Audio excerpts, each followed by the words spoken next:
how can we create guidelines that could be implemented across the world. Thinking about, how you can have a bigger impact on patients, it's been rewarding to think that you can participate in a group like that that'll hopefully improve care, not just for kids here in Cincinnati, but again, around the world.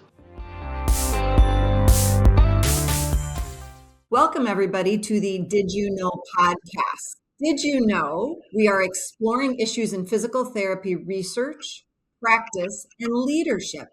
Today, we're having a focus into the research on the anterior cruciate ligament.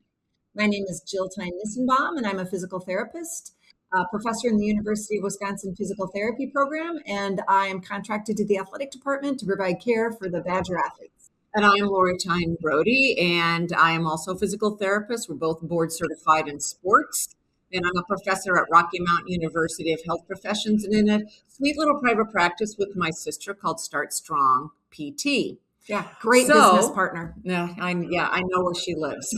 So anyway, so did you know, we're going to start off with a little factlets about anterior cruciate ligament injuries. So did you know that recent research has found that early quadriceps strength, as measured as a percentage of the contralateral quadriceps strength, measured at 3 months post-ACL reconstruction, was predictive of a contralateral ACL injury at 36 months.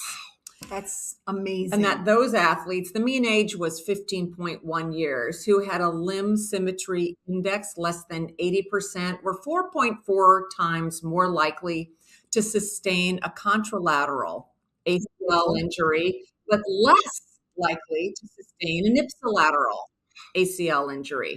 Young athletes post-ACL reconstruction showed higher coordination variability compared to controls, with athletes who sustained 2 ACL injuries with higher coordination variability than those with a single ACL injury. I would say I see that in my clinic. Mm-hmm. It's really, that's a very interesting statement. Yeah, probably. For sure. And lastly, neuromuscular training in 13-year-old female soccer players, a highly vulnerable population, decreased the knee abduction moment during a bilateral landing test, but only the group with hip feedback. Wow. Reduced the knee abduction moment during an unanticipated cutting maneuver. So while they were thinking about it, doing that bilateral landing task, they did pretty well. But when they put them out there with some unanticipated cutting task, only those with the hip biofeedback performed well. So, and last time I checked, that's how you play soccer. Exactly. So that's tricky. I've watched a lot of soccer. Right. Watched a lot of soccer in my day. So anyway, here to tell us more about this and other related research is Mark Paterno. So Mark Paterno was a physical therapist, clinical scientist, and senior clinical director with the Division of Occupational Therapy and Physical Therapy at Cincinnati Children's Hospital Medical Center in beautiful downtown Cincinnati, Ohio. He also serves as a professor within the Division of Sports Medicine at Cincinnati Children's Hospital. In addition to his administrative role, because he's got a lot of time on his hands, so much free time. He supports an active research program focused on outcomes after low extremity musculoskeletal injuries in children, adolescents, and young adults. This work has led to over 120 publications and 12 book chapters focused on the area of outcomes after ACL reconstruction and pediatric sports medicine. He currently serves on the research committee for the American Academy of Sports Physical Therapy, a founding member and past president for the Pediatric and Adolescent Research in Sports Medicine, the PRISM Society. Yeah. Were you the first non-physician president? Yes, I was. Yes. So excited to have that role for sure. That's amazing. Yeah. He also was a founding member of the ROC group, which is an international multidisciplinary group dedicated to researching juvenile osteochondritis dessicans. Amazing. Yeah. And he was introduced to PT on the sidelines of a high school football game at age 14. So I want to hear more about that too. Really? Yeah. I had no idea. Mm-hmm. Yeah. Tell us a little more about that. And then we're going to move on to a multiple choice question because we want to know if you really know the this answers, stuff. yeah. Yeah.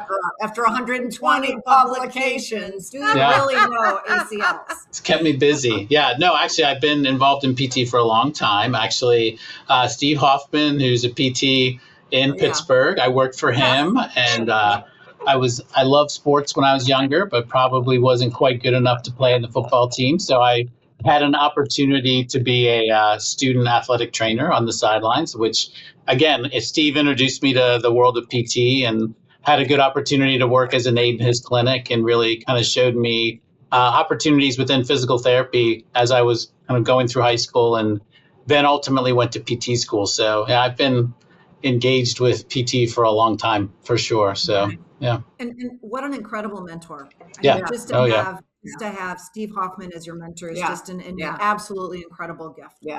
So he's still practicing, and he's amazing. Yep. Shout out. So here's our multiple choice question. Which of the following statements regarding knee-related confidence at the time of return to sport and second ACL injury is true?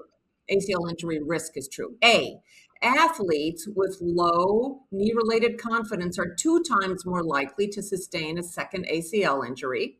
B, an equal proportion of highly confident and low confident athletes achieve the return to sport criteria.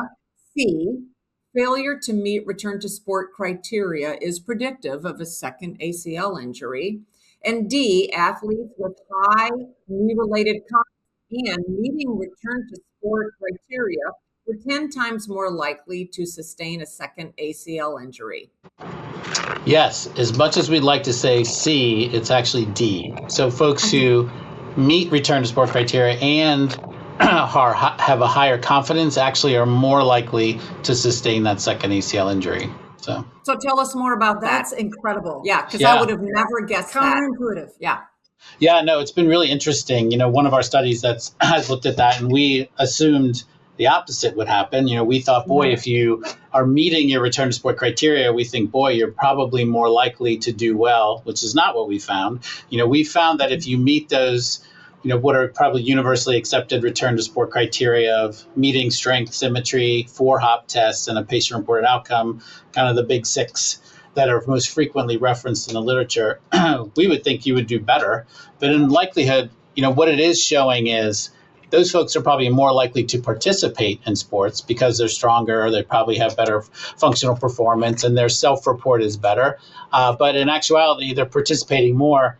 And then that confidence lays in another interesting question, because again, it dives into some of those biopsychosocial factors that we're trying to assess more at the end stage of rehab to see if you have higher confidence or higher psychological readiness to return to sport, how that impacts your likelihood to succeed, participate and get injured again. And what we found is the folks that had higher levels of knee-related confidence, and we measured that on the KOOS scale, they were actually had a much higher likelihood of sustaining that second ACL injury, which really begs the question, what is that indicating to us?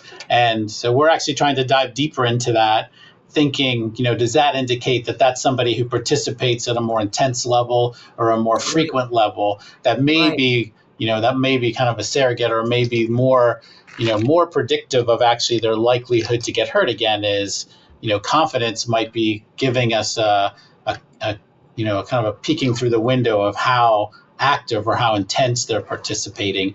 But again, we didn't, in that study that we reported that out, we didn't really measure that intensity. We measured exposures, like how frequently they went out and participated, but not, were you a starter versus a reserve player? How many minutes did you play in the game? Things like that. So it's actually brought up a lot of interesting questions for us as we continue this line of work to think more critically around, whether it's confidence or whether it's, kinesiophobia or fear, or there are other, are there resilience, factors, or other, some other biopsychosocial factors, which may be playing into kind of a more global picture of what this athlete looks like when they do return to sport, and hopefully give us a better idea of, their level of risk. So I'm curious if this was something that you consider or what you'll do a deeper dive into is it the expectation that when they return to sport, they should be doing some sort of maintenance type rehab or something like that? And then the question is, if they're really confident in their knee, do they stop doing very specific training exercises because they have that confidence? Is that something that you would consider looking into, or is that a factor? Yeah, that's a great question. And actually, that dives into some other work that we've done, some preliminary work, actually. I didn't even cue you up for that, but some other preliminary work that we've looked at, like how do we better assist these athletes throughout the return to sport progression, right? So historically, when I started in practice years ago, which is a long time, you met certain criteria and then you were released and they went back to sport, and we didn't really do a good job of assisting them through kind of that return to sport progression. Well, the return to sport consensus, which was in 2016, proposed, helping athletes through a return to sport continuum, which includes return to participation, return to sport, and then return to a performance, so a higher level.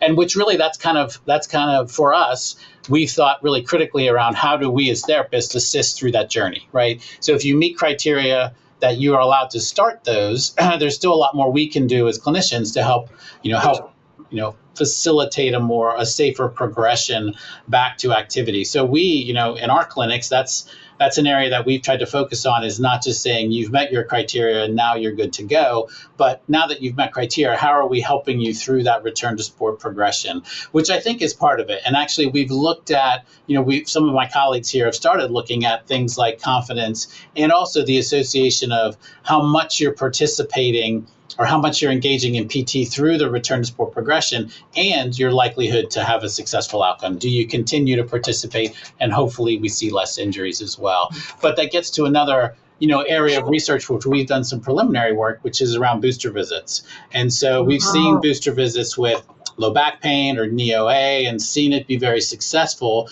from a standpoint of better patient-reported outcomes for our patients, but also usually a reduction in cost, because we see a reduction in long-term healthcare expense. And just to kind of take a step back to booster, just to kind of level set, we define booster as doing some intermittent touch bases after those patients have been released to return to activity. So again, thinking about, what is our role as therapists? Is it just to get you to a point that you meet criteria and you're out the door? Or do we have a more lifelong role in assisting these patients as they integrate over time? So we've done some pilot data looking at, once patients get released to return to sport, if we had a visit with you at 1, 3, 6 months after you've been released to return to sport, how can we help facilitate a more normal progression back to activity? And actually, we've seen some pilot data we've reported on would suggest we do see better patient-reported outcomes in folks that do get intermittent visits after they've been released to return to activity. We also saw increases in physical activity, so we tracked how much their step count and their moderate vigorous physical activity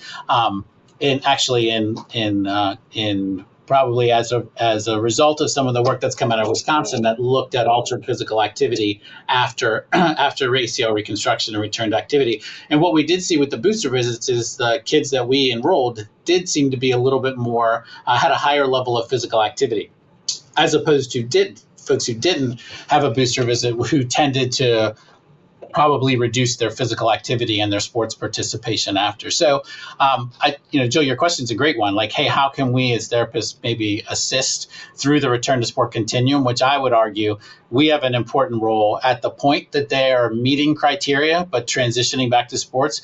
But as therapists, I think we could potentially even have a bigger role in help supporting kind of lifelong physical activity by helping to continually, intermittently check in with these patients as they roll back into their lives after their reconstruction and rehab. So with that study with the boosters, were those individuals randomly put into the booster visit versus the non-booster visit? Yeah, so we did a small pilot study, but we did randomize into booster versus no booster.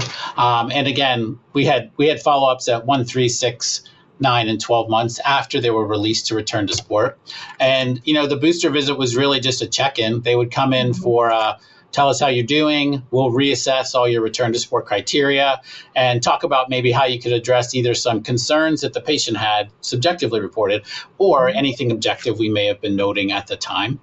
So again, we were, I think, as much as anything, the touch point with the therapist, the conversations that was had at those points in time, and hopefully the recommendations that were made help to support kind of ongoing participation. And again, like you mentioned, Joe, we did randomize, so it wasn't as if, folks who knew they wanted to do activities kind of opted into more activity. We just randomized into either you did get a few booster visits or you didn't. So.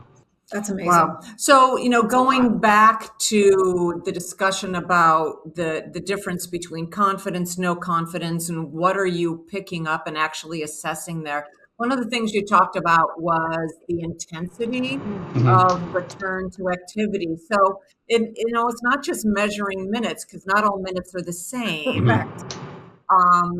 So how do you capture that intensity data? Yeah, that's kind of the $1 million question now. And ironically, the 10th annual ACL retreat was in April, and this was a hot topic that was discussed amongst leaders in in outcomes after ACL reconstruction and ACL work, is how do we do that? Like, how are we measuring not just are you going on the field or not, which actually is harder to do than you think. It's not an easy tracking tool to do. But yeah, how do we get into, like Gloria, as you mentioned, like, is it, how intense are you participating? And I think emerging technology will get us to a point that we can do it better. I think in Division I athletics, there's probably a lot of ways to do that on the field, like a catapult system or, different technology that can get us to that point. But that still begs the question, what do you do when you're not on the field? So what activities are you participating in outside of just your game and practice? But also, what if you're not at a Division I school? Like, how can we measure that better with other athletes? And I think, there's probably, and again, big topic of discussion at the ACL retreat, which is great because I think it's a differentiator in outcomes, because the folks that don't participate at all or at a high level, they're not going to get hurt again. It's the ones that are participating at a high level that obviously are putting themselves at high risk. So how do we better quantify that? I think that's kind of a next generation important factor for our research to really go after, is how do we leverage technology better to try to get at some of these measures to answer that question, how is intensity of play, or how is, frequency, intensity, timing, and type in all likelihood, how is that linked to an outcome? And right now we're not measuring that well.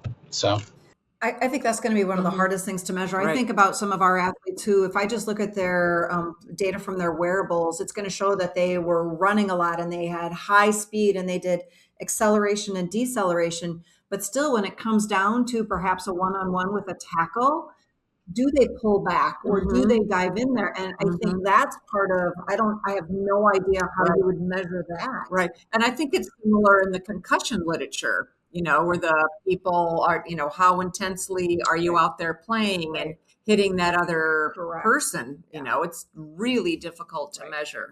Yep. Yeah. No, I think it's a great point. And again, the hope is that technology will catch up with the need and the question here. But as of today, I to each of your points, I don't think we're there yet, honestly. Yeah. Yeah. So let's pull back a little bit to discussion of Mark Paterno. So you're wearing a lot of hats, my friend. Right. So tell us about a day in the life of Mark Paterno. Oh yeah, a day in the life. So I am the Senior Clinical Director of Occupational Therapy and Physical Therapy at Children's, which is a great opportunity. I think we're one of the largest providers of pediatric OT-PT services in the country. We have about 340 employees within our division. So we're large, which is good, which keeps us busy. Gives us a lot of opportunities, though. I think it creates an opportunity to be innovative and think about new ways to improve care in that space.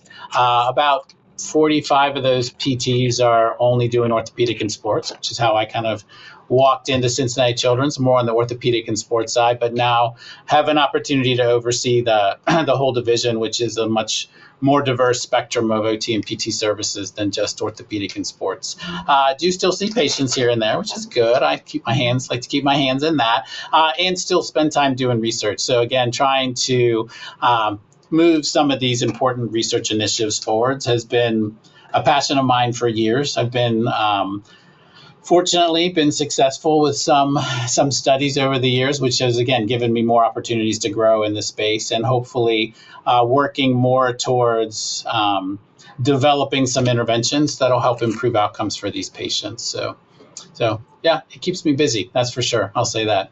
So what's the insurance market like around it? Because I'm thinking of these booster sessions that you're talking about, and I'm asking myself, well, how are they getting paid for? Is that a struggle where you are, or is there some benefit because they're involved in research? Where?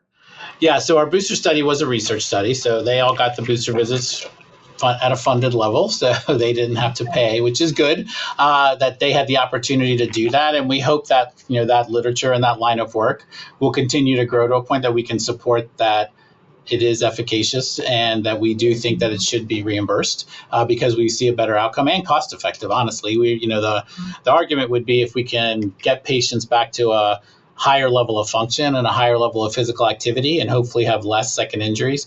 In the long term, that's going to be a cost savings for the healthcare community. So that's our goal, is to help with that. Now, back to your question about the reality of current insurance challenges. I think for us at Children's, we take all comers. So we see a mix of patients who are serviced either by private insurances or Medicaid. Obviously, we're a younger population, so not a lot of Medicare within our population, but we do see a mix. I think what we do, and we see high variation in what's covered. So some of our patients don't have visit restrictions, and maybe don't have high reimbursement, but they don't have limits on visits. So we're able to see them a little longer through their continuum of care. But other insurance companies, as many people would echo through the country, is that there's visit limits, and then we have to work within the confines of what the limits are and try to help get them to their highest level of function. But with that too, we'll have conversations of patients, if their visits do expire or they don't have more visits,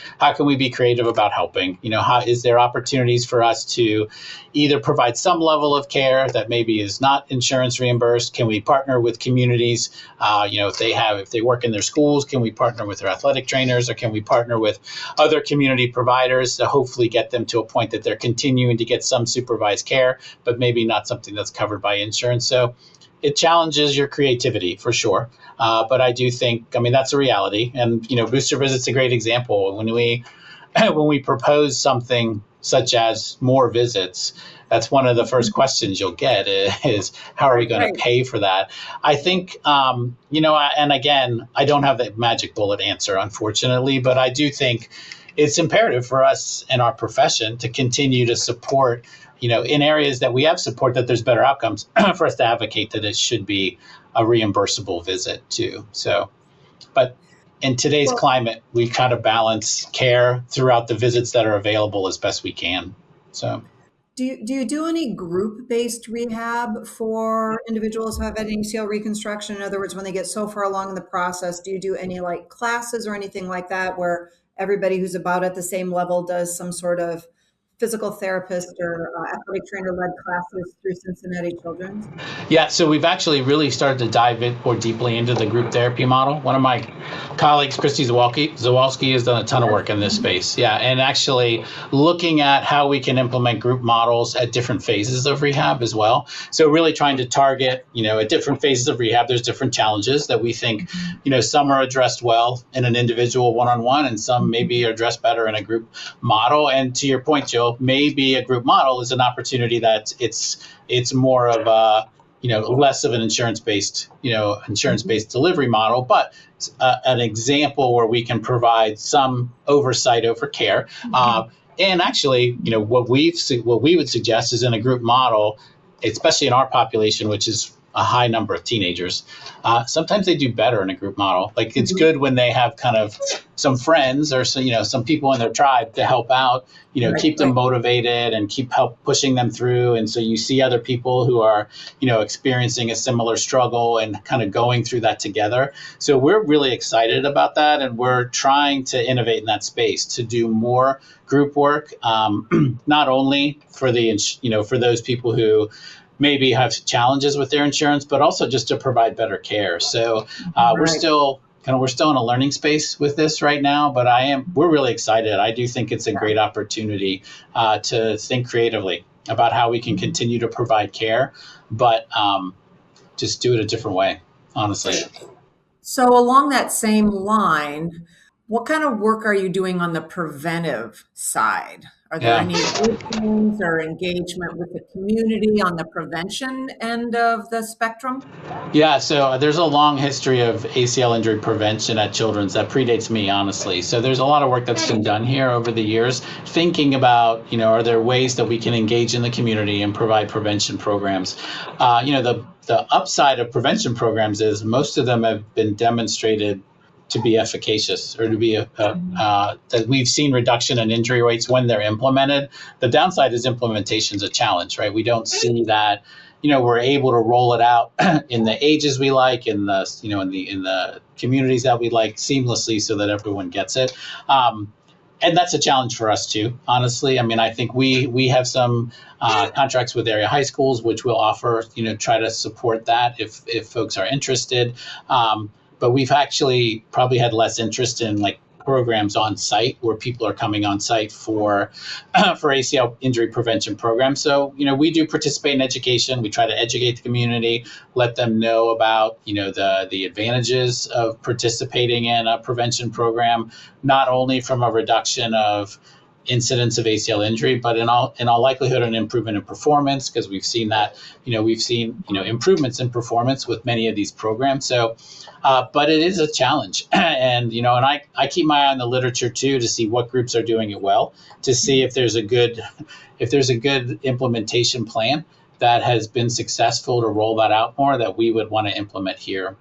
So, one of the things that Jill and I focus a lot on, and we talk a lot about, is getting information out to the public. So, we think about, is there a body that can go out to this high school and talk to them about this? And so, you ask yourself, is there an easier way to do this? So, do you know of any videos or any other kind of platform that people have used to engage communities in these prevention programs that don't require a body going out? Yeah, so I know that there's some groups who have tried to dive deeper into what you're saying. So the Project Play group is one that's tried to work to see if there's probably a more widespread dissemination of important information like this, to see if it's been impactful.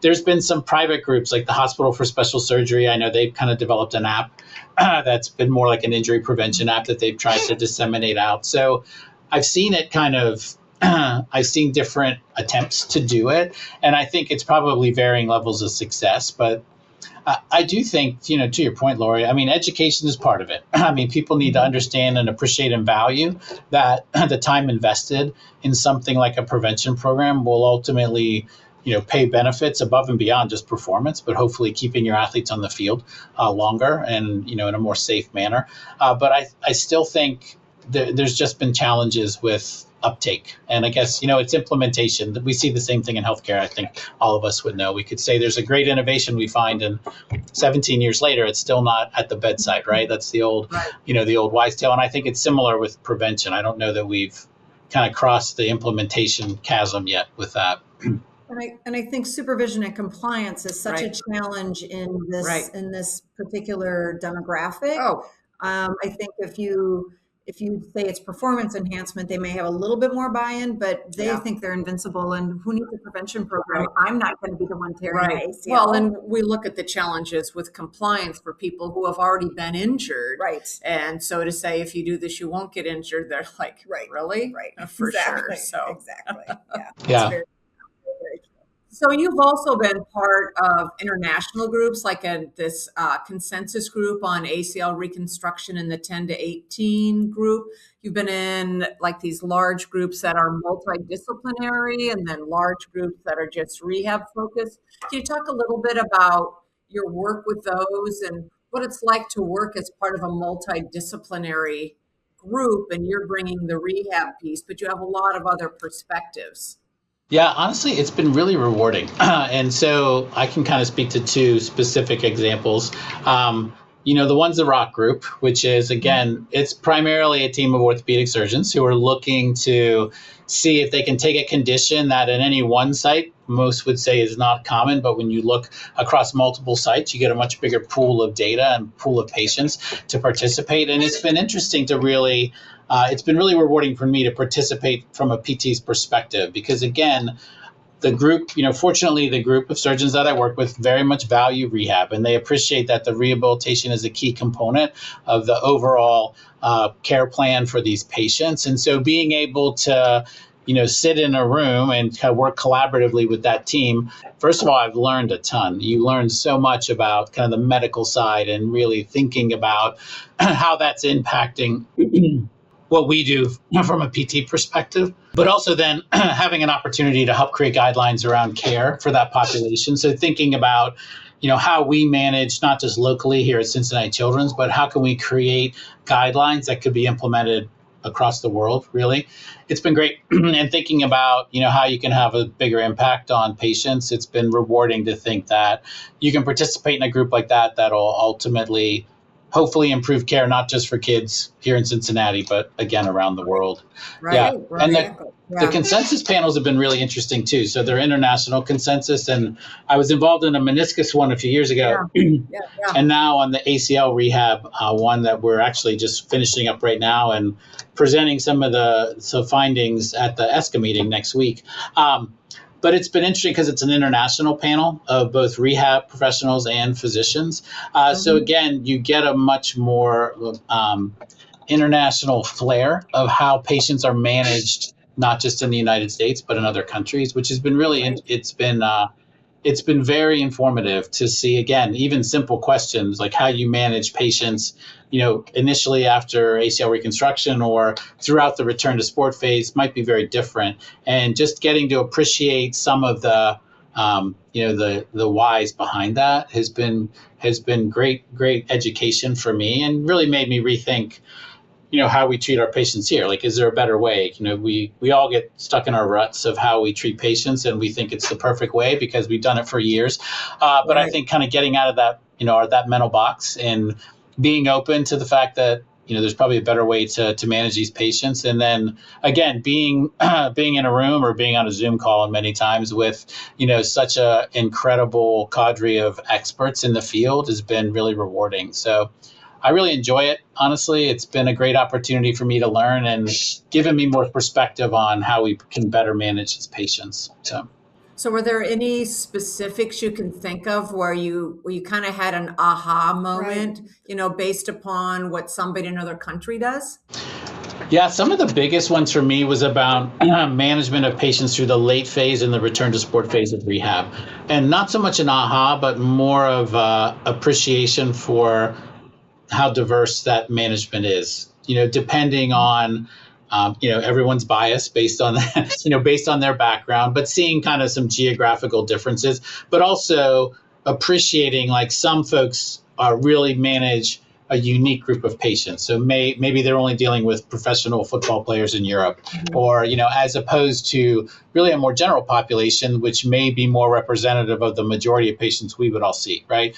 And kind of teasing into, some of the level you may take some of those athletes is probably much higher than you would take your recreational athlete that comes into your clinic every day. But there's probably still things to learn from that. So again, thinking about, hey, if we want to, if patients are struggling with something like, if they're not getting the quad function back as they should, or if there's some movement deficits or movement mechanics that are challenging that we're seeing throughout the phase of rehab, how do we integrate that into everyone's care and not only be something like we would focus on with higher level athletes? And honestly, the use of technology has been interesting too, seeing, talking to groups who, are probably a little more technologically rich, seeing, maybe some technology they would use like, motion analysis systems, force decks, things like that, to see how they're using that in their care and thinking about how we would use that for any patient and how we, not just the elite athlete, and to see if we can advance care based on technology that's reasonable and feasible that could be used in clinics anywhere. And I think that's a challenge too, right? Because the higher the technology you get, you can get a lot of cool data, but not really something that's generalizable, which that's been a comment around some of our work for years, because some of our early work used 3D motion analysis to identify motion deficits that predicted future injury. So we thought it was a great study, but at the end of the day, everybody can't walk into a 3D motion lab to get that level, to have that level of technology available to be screened. So again, thinking about how we bring some of those learnings back into a more clinically feasible environment, so that can be learnings that anyone would benefit from. So. Right. That's such a great point. I love all that. Yeah. So we've talked a little bit about how rehab has kind of changed and use of technology and things like that. In your extensive history of working with individuals with ACL tears, if you would step back and look, my question to you is, do you think the person has changed? Do you think the 14-year-old athlete who comes in with an ACL tear today looks different than the girl who came in 25 years ago, whether it's sports specialization, whether it's speed, whether it's the surface they play on? Is the individual that we're treating different? Yeah. I mean, I'll make some generalities about that. So I think, yes. I mean, sports are different today. And again, I work at a pediatric institution. So again, the majority of patients I see are high school athletes. And so, the face of high school athletics has changed dramatically in 20 years, right? So sports specialization is a great example. I mean, the patient who, played 3 different sports and, was very athletically diverse historically, only plays one sport. They do it 11 and a half months out of the year. They might take a week off for Christmas and that's about it. That's just a different, and so their expectations look different too, right? So their expectation is they're returning to the same prior level of function as soon as possible. And as soon as possible is another thing to kind of talk through. Historically, we tried to get patients back as soon as we can. And now there's a lot of data that says if they wait till at least 9 months and they do the right things in those 9 months, they have a reduced rate of re-injury. So again, appreciating that there probably needs to be some respect for healing, and that we need to give patients enough time to get to a place that they're safe to return. So the face of the athlete, I think, is different because their expectations are a little different, and many of them participate at a different level. Actually, it's refreshing to get a patient who's a little more athletically diverse in clinic these days because you don't see it as much, right? And I think sometimes the perspective is a little different for them too. So definitely from a specialization standpoint, I think it's changed the climate of athletics. I'm sure you guys see it on a Division I athletic level too. Things like NIL and other challenges in the collegiate athletic environment. Motivations, we call those. Yes. I've heard about that. Yes.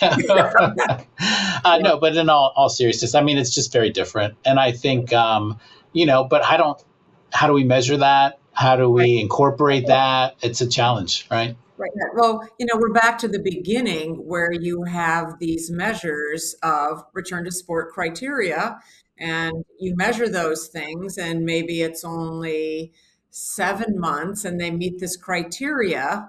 It's hard to say, yes, you meet the criteria, but, really difficult. Yeah, no one wants to hear the but, and everyone thinks they're the exception, right? You could say that, So the question is, what good is that return to sport criteria if it's not predicting that second injury? So, I mean, not to throw water on your return to sport criteria, Mark. No, I think that's the $1 million question. And honestly, the current return to sport criteria that only look at strength hop test and patient-reported outcomes do a great job of telling us who goes back to sport. But honestly, even some of our early data from 15 or 20 years ago would say that probably a more appropriate measure to assess risk is looking at motion, right? Like how they're moving is going to tell us if you're at high risk or not.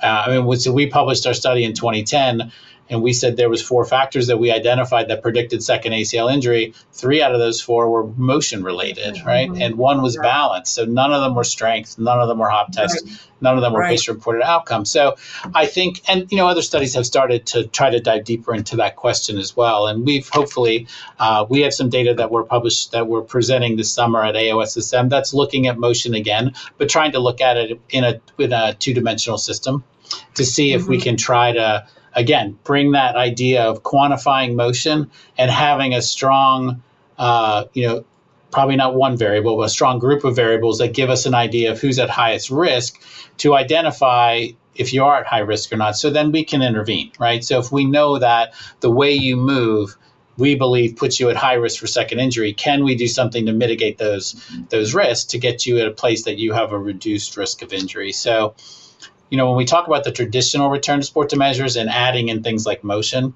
or even, psychological readiness to return to sport or confidence, thinking about what's the mix of these variables that gives us the best picture of who's going to be successful.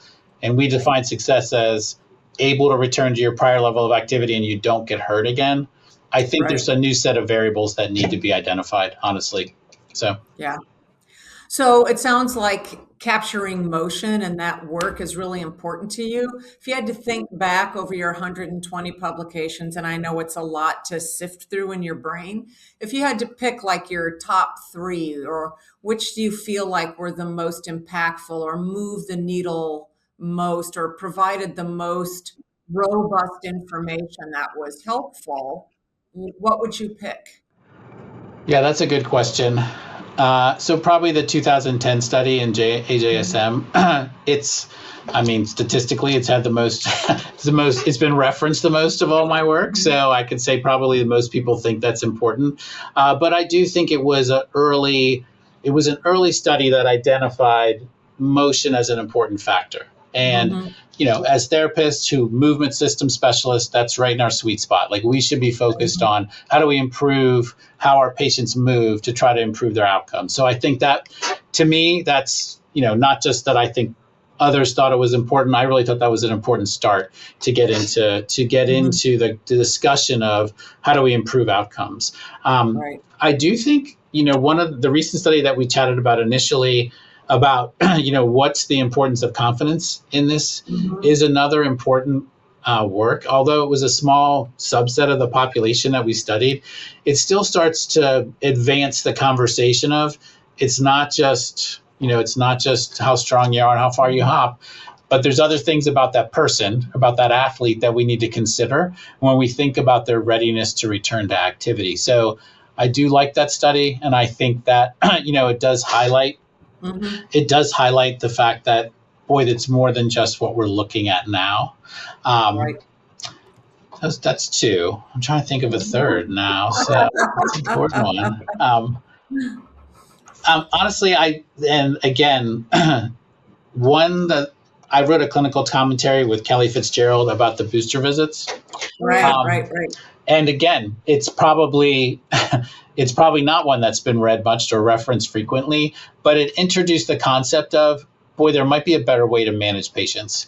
And even if booster visits aren't the right way to do it, I still think we need to challenge ourselves as therapists to think differently and to think about different models of care that we can provide to patients. And so I like that commentary, again, not because it's going to change the world with how we treat these patients, but I do think what I hope is that people read that and think about, boy, there might be a better way. And that's something I think we all, as therapists, we all need to do, to think about how we can improve outcomes for our patients. So. Perfect. I think your point is well taken. I mean, we call it an episode of care, right? Versus you see a dentist every 6 months, right? For maintenance, whatever you want to call it. You see your physician annually. Why is it that we have an episode of care, and when that episode is over, we think we're done? Right. So I think it's a great point, Mark. I really like the change in thought. It's a really good thought. Yeah, exactly. So what's next for you? What's coming up next? What are the burning issues? Or what do we look forward to coming out of Cincinnati next? Yeah, I think, a lot of my early work dealt more with identifying who was going to get hurt, what the incidence was of second injury, but we really haven't pushed the needle on improving that outcome yet. So my hope is that some of the work, towards the end of my career is more focused on interventions and thinking about, how we can improve outcomes. So whether it's, a booster visit model, or maybe it's a group therapy model, or just thinking differently about how we manage patients throughout that episode of care that you mentioned, Jill. That would be a good ending to my research career, is thinking about how we improve that, not just identifying who's not going to do well, but making recommendations about how we can improve the outcome for those kids. So I love that. I do too. Yeah, it's I great. do too. It's great. We want to keep people active throughout their lifetime. That's right.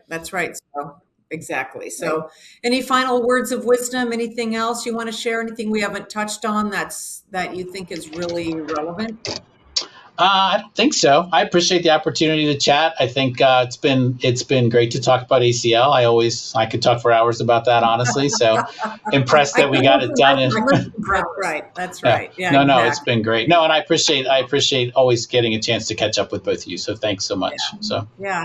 You bet. Thank you, Mark. Thank you for all you do for the profession, moving the needle forward. Your passion is just palpable. So we really appreciate it. Yeah. Thank you. Thank you. All right. Thanks. We'll see you soon.